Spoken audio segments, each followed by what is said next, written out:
Hello, all of you. I hope you are doing well. My name is Prachi Soni.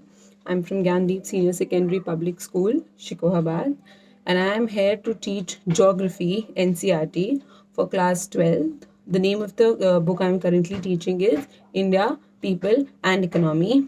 Hereby, we are discussing the first chapter, and in this chapter, we have already discussed two parts in the previous videos. That is distribution of population and growth of population and density of population. Today, we would be talking about regional variation in population growth, and then we would be talking about population composition in rural urban composition.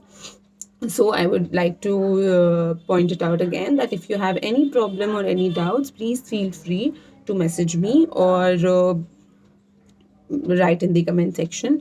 So let's continue. Regional variation in population growth. Let us understand the heading. So regional variation in population growth means that how the population varies from region to region. That is, a specific area has a population, different population has specific area. For example, people living in Firozabad district can be less than people living in Agla district. So this is the regional variation कि region के हिसाब से change हो रहा है, variation आ रहा है. That is why हम इसको regional variation in population growth बोलते हैं. जो स्टेट्स हैं इंडिया की, the growth rate of population during 1991 and 2001, 1991 to 2001 in Indian states and union territories, हमको एक बहुत ऑब्वियस पैटर्न, इसमें इन्होंने दो डिकेड्स की बात करी है. पहली बारी में इन्होंने 1991 से 2001 तक की डिकेड की बात करी है, यानी कि 10 साल की.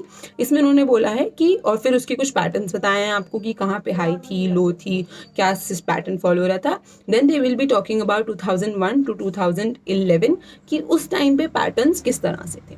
सो जो स्टेट्स जैसे कि केरला, कर्नाटका, तमिलनाडु, आंध्र प्रदेश, उड़ीसा, पुडुचेरी, गोवा, इन जगहों में, जहाँ पे आप याद करो, ये वो जगहें हैं जहाँ पे जो पॉपुलेशन की डेंसिटी थी वो मॉडरेट थी, बहुत ज़्यादा हाई भी नहीं थी और बहुत ज़्यादा लो भी नहीं थी. तो 1991 से लेके 2000 के बीच में इन जगहों में जो पॉपुलेशन की ग्रोथ थी वो कम हो गई थी, लो हो गई थी. कौन सी states? Kerala, Karnataka, Tamil Nadu, Andhra Pradesh, Orissa, Puducherry, Goa. Now if you know the map of India, आपको पता चलेगा कि जितनी भी जगहें हैं, all these places are in the southern part of our country. सारी मोस्टली जितनी भी हैं वो आपकी southern part of the country में हैं. सो यहाँ पे जो रेट था वो काफ़ी लो था. इन सारी स्टेट्स में जो केरला स्टेट थी उसका सबसे लोएस्ट ग्रोथ रेट था. मतलब वहाँ पे जो पॉपुलेशन की ग्रोथ थी वो बहुत ही स्लो हुई. दैट इज़ सिर्फ 9.4% ग्रोथ रेट था पूरी कंट्री में, not just in the states but in all whole of India. इनका जो ग्रोथ रेट था that was the minimum, that was 9.4%. A continuous belt of states from west to east, जो हमारा west to east यानी कि from Rajasthan to east Arunachal Pradesh का ये जो कंटिन्यूस बेल्ट था, इन दी नॉर्थ वेस्ट में हमारा राजस्थान वाला एरिया, नॉर्थ सेंट्रल पार्ट्स में. अभी नॉर्थ की बात हो रही है तो नॉर्थ ईस्टर्न बात नहीं करिए. आपको ये चीज़ नोट करनी पड़ेगी दैट जो नॉर्थ ईस्टर्न स्टेट्स हैं, फॉर एग्जांपल अरुणाचल प्रदेश, असम, नागालैंड, मिजोरम, इनकी जनरली पॉपुलेशन इतनी ज़्यादा नहीं है और ना ही बहुत ज़्यादा ग्रोथ होती है. So that is why north west, north your UP Bihar, and north central that is your MP, Chhattisgarh, Jharkhand, all these places, यहाँ पर जो ग्रोथ रेट थी वो रिलेटिवली हाई है. मतलब यहाँ पे सर्दर्न स्टेट्स के कंपेयर में यहाँ पे growth rate is relatively high. यहाँ की कौन सी स्टेट्स हैं आपकी? Gujarat, Maharashtra, Rajasthan, Punjab, Haryana, Uttar Pradesh, Uttarakhand, Madhya Pradesh, Sikkim, Assam, west Bengal, Bihar, Chhattisgarh and Jharkhand. तो अभी मैंने बोला कि असम, सिक्किम, यहाँ पे population growth, Assam is one of the most developed north eastern state. So वहाँ की पॉपुलेशन में भी थोड़ा सा हाई ग्रोथ रेट हमको देखने को मिला था. कितना है? About 20 to 25%. आप डिफरेंस देख रहे हैं. लो में केरला का ग्रोथ रेट सिर्फ 9.4% था और वो स्टेट्स जिनका ग्रोथ रेट काफ़ी हाई है उनका growth rate is about 20 to 25%. During 2001, और अब दूसरे जो हमने पहले डिकेड की बात करी, that is from 1991 to 2001. Now we would be talking about from 2001 to 2011. In this decade हमने देखा कि ओवरऑल अगर हम देखें तो पूरे इंडिया में there was a decline, there was a low growth rate, हमारी ग्रोथ रेट कम हुई थी. ऑल स्टेट्स और यूनियन टेरिटरीज में लो फिगर रजिस्टर हुआ compare to the previous decade.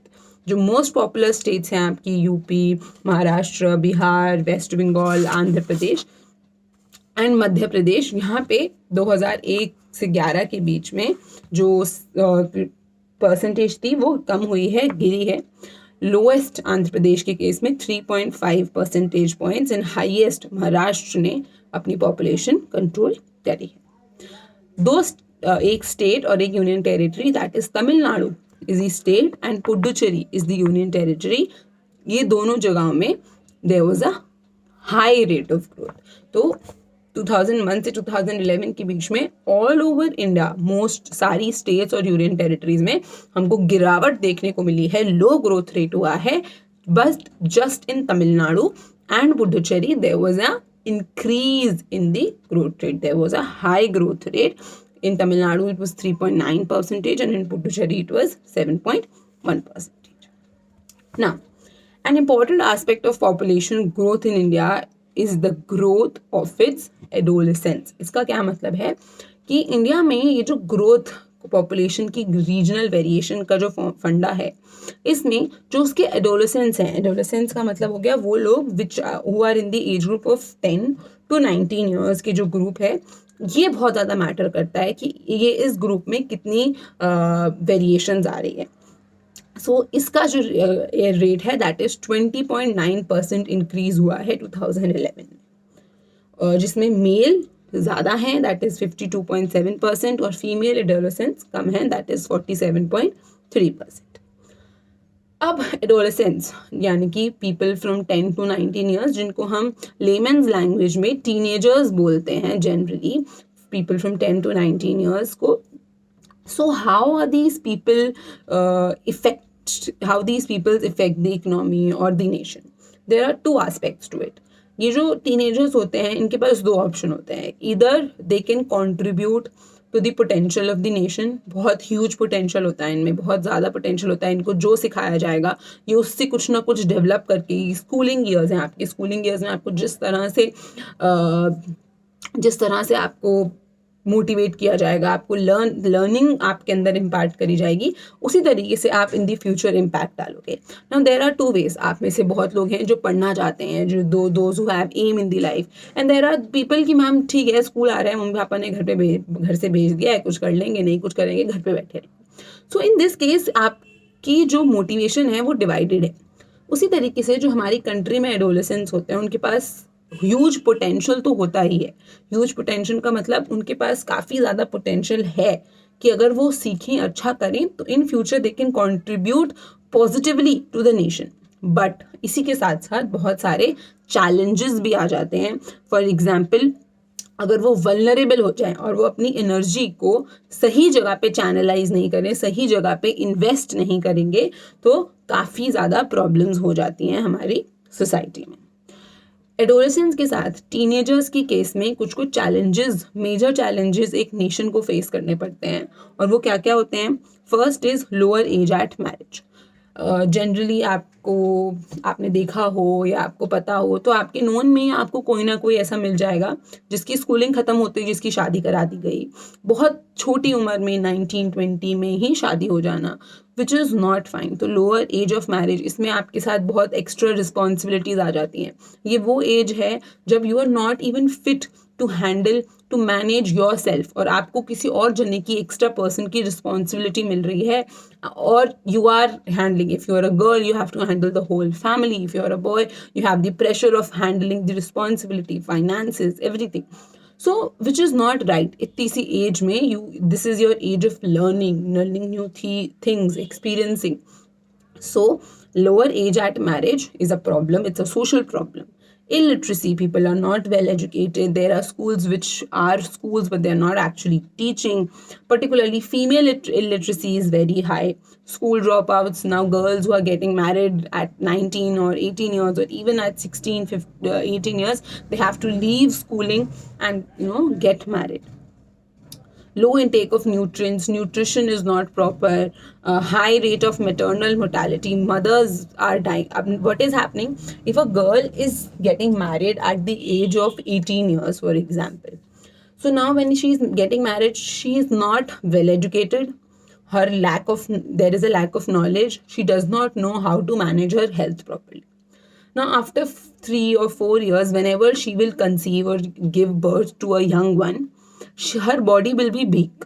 Will be will be weak because she is not comfortable. She does not know about the health aspects. She does not know about the education aspect. So then what happens? Either the child you bear is weak, or you get weak by yourself, and then there is maternal mortality, which means mother at the time of giving birth, they die.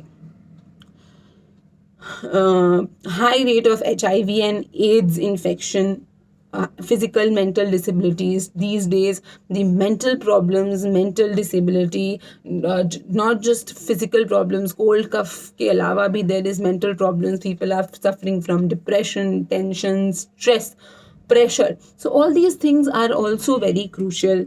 Drug abuse, alcoholism. When you're not able to find a solution of something, you resort to these easy things of smoking, drinking, alcoholism, which is not right. These things are not good for your health. Juvenile delinquency and committance of crimes, etc. We have seen juveniles, young people, teenagers raping girls. We have seen them, doing robbery and everything. So, why is all these things happening? Because there is the lack in the root system. There was not proper education imparted to them. If they would have gone to schools, or they would have been educated enough, so they would not have to do these minimal things or very downgraded things. So yes, but one thing I want to add with this is education does not ensure that you are a moral person. For example, we have seen a lot of educated people committing crime.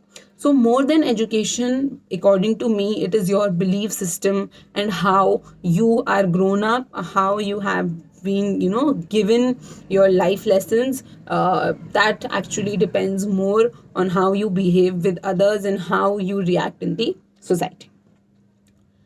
So these were some of the challenges which are faced by the government while dealing with the adolescents or the teenagers. In view of these, but the government tries to manage these challenges. They have developed some schemes and projects in order to manage the adolescent age group, in order to direct their energy, channelize their energy in the right direction as possible. So first is the National Youth Policy, which came in 2014, which aims at the overall development of the large youth and adolescents population. You have to remember that this came in 2014, in the month of February. They had a holistic vision to empower the youth of the country, the whole youth. Now, in this youth, they are not just including the teenagers. In this, they have included people from age group 15 to 29 years of age, to develop their full potential. Through them, enable India to its highest rightful place in the community of nations. Because you have to know that the people from 15 to 29 are very vulnerable. They're very crucial, because this is the age group of learning new things, experiences. This is the time you make a choice. Either you direct yourself to a better path or to a worse path. The government has initiated a policy known as National Youth Policy, and the age group is 15 to 29 years. Again, second thing the government has done is the formulation of national policy for skill development and entrepreneurship in 2015. ये एक umbrella framework है. Umbrella क्या होता है? आप जब umbrella के नीचे खड़े होते हो तो अम्ब्रेला इस तरह का होता है जो सब कुछ आपको पूरी बारिश से प्रोटेक्ट करके रखता है. सो अम्ब्रेला फ्रेमवर्क का मतलब होता है कि विच इज दी, जो टॉप पर है, जो और भी सारी चीज़ों को मैनेज करके रखा हुआ है, बंद के रखा हुआ है. इसके लिए एक्शंस को विद इन दी कंट्री और demand centres, skill development centres बनाए गए हैं throughout the country to help the youth to engage themselves in the better results or better way to channelize their own energy. It appears from the above discussion that the growth rate of population is widely variant over space and time. हमको पता चल गया कि इस जगह और समय के अनुसार जो population की growth है वो काफ़ी ज़्यादा vary करती है, differ करती है. However, हमें एक better पॉपुलेशन के बारे में अगर हमें अच्छे से समझना है तो हमें पॉपुलेशन के सोशल कंपोजिशन को भी समझना होगा. सोशल कंपोजिशन का मतलब होता है कि सोसाइटी में पॉपुलेशन किस तरह से डिवाइडेड है. So now we will be starting with population composition. Population composition geography का वो फील्ड है जिसमें पॉपुलेशन को इस हिसाब से स्टडी किया जाता है, उनको इस तरह से डिवाइड किया जाता है, उनके एज के बेसिस पे सेक्स के ग्रुप बना दिया जाता है, प्लेस ऑफ रेसिडेंस कहाँ रह रहे हैं, rural area, urban area, ethnic characteristic उनके ट्रेडिशंस के हिसाब से, कल्चर के हिसाब से, ट्राइबल रीजन है या नहीं है, लैंग्वेज कौन सा बोलते हैं, कॉमन लिंग्विस्टिक लैंग्वेज बोलते, कौन सी लैंग्वेज के बेसिस पे डिवीजन की बात करी जाती है. There are Dravidian languages, a lot of languages which is spoken in the country. Languages के बेसिस पे, रीजनल, रिलीजन के बेसिस पे, marital status, illiteracy, education, occupational, इन सारी चीज़ों के बेसिस पे पॉपुलेशन के कंपोजिशन बनाया जाता है. So we will be dealing with it now. The first one is rural urban composition. As the heading suggests, that in this component of population is divided into people who are living in rural areas and people who are living in urban areas. So composition of population by their respective places of residence is an important indicator of social and economic characteristic. ये बोल रहे हैं कि जो population का composition है उनके place of residence, मतलब वो लोग कहाँ रह रहे हैं, ये एक बहुत इंपॉर्टेंट कैरेक्टरिस्टिक बताता है उनकी सोसाइटी के बारे में और एज वेल एज उनकी इकोनॉमी के बारे में. और ये जो स्टडी है प्लेस ऑफ रेसिडेंस के बेसिस पे जो हम पॉपुलेशन कंपोजिशन पढ़ रहे हैं, ये इंडिया के केस में और भी ज़्यादा क्रूशियल और इम्पॉर्टेंट हो जाता है क्योंकि इंडिया की जो मेजॉरिटी ऑफ पॉपुलेशन है वो रूरल एरियाज़ में रहती है. That is 68.8% of India's population resides in rural areas. Now there is a do you know that India में 6,40,867 villages हैं and एक और उनमें से 5,997,608 that is 93% are inhabited, बाकी सारे ऐसे खाली पड़े हैं. However, जो ये पॉपुलेशन रूरल पॉपुलेशन है वो भी यूनिफॉर्म नहीं है. यूनिफॉर्म नहीं है मतलब देर आर स्टेट्स जहाँ के गाँव में ज़्यादा लोग रहते हैं and then there are states जहाँ के गाँव में कम लोग रहते हैं. फॉर एग्जाम्पल अगर हमारी कंट्री में बात करें तो बिहार और सिक्किम ऐसी दो स्टेट्स हैं जहाँ पे जो रूरल पॉपुलेशन है वो बहुत हाई है, मतलब जो लोग गाँव में रहते हैं उनका पॉपुलेशन नंबर बहुत ज़्यादा हाई है. द स्टेट्स जैसे कि गोवा और महाराष्ट्र, यहाँ पे गांव में रहने वाले लोगों की जो परसेंटेज है, विलेजेस में रहने वालों की जो परसेंटेज है, रूरल एरियाज में रहने वालों की जो परसेंटेज है वो काफ़ी लो है. जो union territories on the other hand have smaller proportion of rural population. Union territories में भी जो रूरल पॉपुलेशन होती है उनका कंपोजिशन कम है, ज़्यादा लोग गाँव में नहीं रहते. Now you have to know गाँव के लोग, पीपल कमिंग फ्रॉम विलेज और people residing in village, these are two different things. अब आप बात करो कि यूनियन टेरिटरी दिल्ली में there are a lot of people who are coming from villages but they are actually living in Delhi, which means they are not living in rural areas. Now in this section we are talking about people living in that particular rural और urban areas. तो generally people living in union territories does not live in villages, they are living in urban areas, except Dadra and Nagar Haveli, which is now combined with Daman and Diu. So in this area, the composition of village population is high, which is about 53.38% of the people here lives in villages. Now, size of village also varies. Size of village, how does this vary? That there could be a village जिसमें सिर्फ 200 लोग रहते हैं, and then there is a village जिसमें there are around 17,000 people who live. Like for example, in the states of Kerala and in parts of Maharashtra. Now you have to note, yes, in the last section we talked that Maharashtra में जो rural population है वो काफ़ी कम है, और यहाँ पे ये बोल रहे हैं कि महाराष्ट्र के विलेजेस का साइज है 17,000. दोनों डिफरेंट बात है.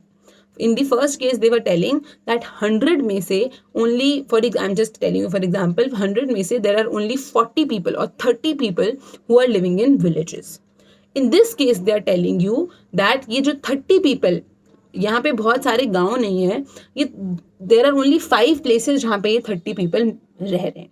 सो गांव के साइज की बात हो रही है. देयर आर प्लेसेस जैसे कि राजस्थान में, रन ऑफ कच्छ में, ये डेजर्ट एरिया है, हिली एरियाज, यहाँ पे रिसोर्सेज मिलना कम है, रिसोर्सेज की अवेलेबिलिटी कम है, तो यहाँ पे जो लोगों का साइज है, विलेजेस का साइज काफ़ी छोटा होता है, from 200 to 150, 300. But in places in areas जहाँ पे रिसोर्सेज अबंडेंस में अवेलेबल हैं, वहाँ पे जो विलेजेस का साइज होता है काफ़ी बड़ा होता है. 17,000, 20,000 लोग भी एक गाँव में आपको मिल जाएंगे. जब हमने थोरो एग्जामिनेशन करा of the rural and urban areas, तो हमने देखा इंटर और इंट्रा स्टेट लेवल्स पे अलग अलग सब लोग जो स्टेट्स होती हैं वो अपनी रूरल पॉपुलेशन को मैनेज करती हैं. नाउ अभी हमने रूरल पॉपुलेशन की बात करी थी. Now we would be talking about urban population. तो आपने देखा कि जो रूरल पॉपुलेशन है that was around 68.8%. Urban population हमारी 31.616% है, विच इज़ क्वाइट लो, जो काफ़ी कम है. But you have to note कि ये रेट कम ज़रूर है, but it is gradually increasing, बहुत फास्ट इंक्रीज हो रहा है. People are now residing more in the urban areas.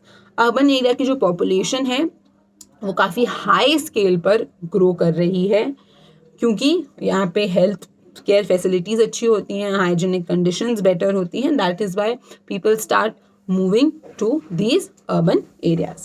The distribution of urban population too, as in the case of total population, has a wide variation throughout the country. तो जो ये urban population का distribution है, urban areas में जो लोग अलग अलग रहते हैं, total population के case में there is a wide variety कि there are states जहाँ पे बहुत ज़्यादा number of people are living in the urban areas, and then there are states जहाँ पे जो number of people living in the urban areas is very less. It is, however, noticed that almost all the states in the union territories, there has been considerable increase in urban population. मतलब जो union territories हैं हमारी, वहाँ पे there is increase in the urban population. That is, people living in Delhi, Chandigarh, or Delhi, Chandigarh, these places, there is an increase in the urban population. This indicates both development of urban areas in terms of socio-economic condition and an increased rate of rural-urban migration. तो ये जो increase हो रहा है union territories में, ये दो चीज़ों की वजह से हो रहा है. पहला, एक तो अर्बन एरियाज बहुत ज़्यादा डेवलप्ड हैं, और दूसरा यहाँ की जो सोशल इकोनॉमिक कंडीशंस होती हैं वो भी काफ़ी अच्छी होती हैं. And an increased rate of rural urban migration इसकी वजह से होता है. The rural urban migration is conspicuous in the case of urban areas along the main road link. जैसे अभी कह रहे हैं कि वो एरियाज जहाँ पे मेन रोड्स होती हैं, रोड लिंक बहुत अच्छा है, ट्रांसपोर्टेशन फैसिलिटीज़ बहुत अच्छा है, कम्युनिकेशन अच्छा है, इंडस्ट्रियल एरिया है, अभी अभी ग्रो होना शुरू हुआ है, यहाँ पे पॉपुलेशन ज़्यादा पहुँचती है, यहाँ पे माइग्रेशन का रेट हाई होता है कंपेयर टू द रीजन जहाँ पे एग्रीकल्चर करना बहुत डिफिकल्ट है, बारिश ही नहीं हो रही है, जनरली ड्रॉट पड़ा रहता है, सूखा पड़ा रहता है. हिली एरियाज़ हैं, ट्राइबल एरियाज़ हैं, वो एरियाज़ जो काफ़ी फ्लड प्रोन होते हैं, फ्लड्स वगैरह आने की संभावनाएं बहुत ज़्यादा होती हैं, और अर्बनाइजेशन की डिग्री इन जगहों पे कम होती है. मतलब जो पार्ट ऑफ पॉपुलेशन जो यहाँ पे रहती है, it is very less over here. So that's it for today. Linguistic composition we will study tomorrow. So in case you have any doubts, please please please feel free to answer. The homework for today is, जैसे कि मैंने आपको दो policies, दो schemes बताई government के द्वारा करी गई. One was national youth policy of 2014 and another was national policy of skill development and entrepreneurship of 2015. Now आपकी ये रिस्पॉन्स, आपका ये होमवर्क है कि आप आज तक की 14-15 में जितनी भी हुई minimum 5 policies by the government youth को उन्होंने जो करी है उसको आप नोट करेंगे with all the details. Year क्या है, उस पॉलिसी का एम क्या है, किस किस एज ग्रुप को रखती है, and if there is any specific information about that policy. Okay, that's it. In case you have any problems, please feel free to ask. Thank you. Have a nice day.